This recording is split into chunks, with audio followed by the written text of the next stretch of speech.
அம்மாவுக்கு சுகரும் ப்ரெஷரும் இருக்குது. இந்த டைமில் அம்மா வேறு கீழே விழுந்துட்டாங்க.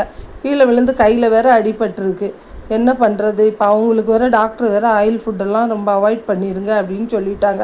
சரி, நான் என்ன பண்ணலான்னு பிளான் பண்ணிகிட்ருக்க நேரத்தில் நைட்டு வச்ச பாலக் இருக்குது. சரி, தால் பாலக் அதை வச்சு நம்ம இன்றைக்கி ஏதாவது ஒன்று பண்ணலாம் அப்படின்னா மனசில் தோணுச்சு. சரி, ஃபுல்கா ரொட்டி பண்ணிடுவோம் அப்படின்னு சொல்லிட்டு அதுக்காக ஒரு 2 கிண்ணம் மாவு எடுத்துகிட்டு 1 ஸ்பூன் உப்பு போட்டுட்டு அதில் கொஞ்சம் தண்ணி போட்டு அந்த மாவை நல்லா போட்டு பிசைஞ்சிட்டு இருக்கேன்.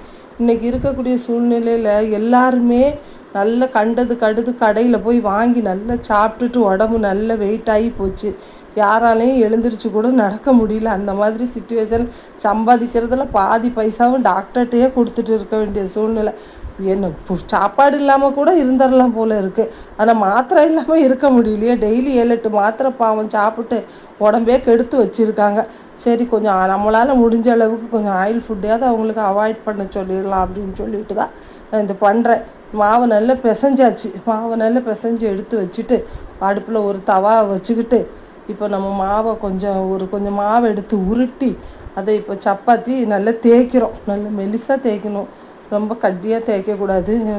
எல்லா சைடும் ஒன்று போல் தேய்க்கணும்.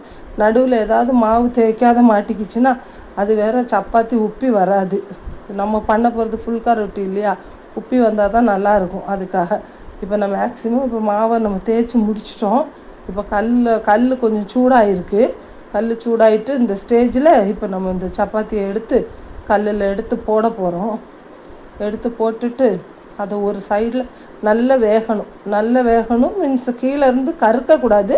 பச்சை வாசனை போகிற மாதிரி கீழேருந்து நல்லா வேகணும்.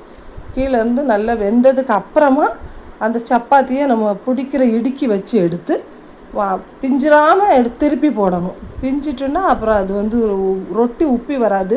அது ஃபுல்காவாக வராது. அதனால நம்ம இந்த ஸ்டேஜில் கொஞ்சம் கீழேருந்து நம்ம பார்த்தா தெரியும், லேசாக பபிள்ஸ் வர ஆரம்பிக்கும். நம்ம இதை எடுத்து போட்டுருவோம்.